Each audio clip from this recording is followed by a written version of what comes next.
So, what is stress?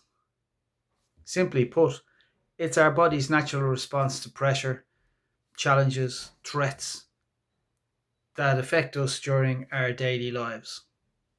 In work, we can have, you know, normal levels of stress, or the stress can be so bad that it becomes chronic stress and is really bad for our health.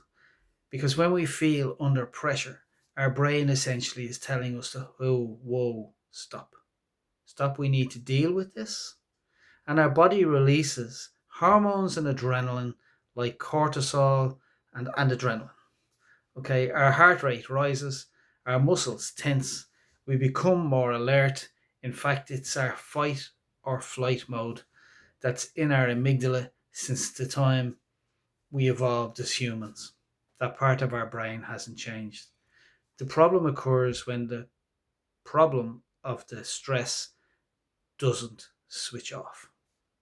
When we're constantly then worrying about money, relationships, deadlines, what people think about us, all that kind of stuff that goes on and on and on, then the stress starts to affect our sleep, our concentration, our mood, even our relationships in work and outside of work, and eventually our physical health. Taking steps to address the stress in our lives is not a sign of failure or that you're weak. And that's something that us men need to really realize. It's a signal from our body that something is wrong and we need to pay attention.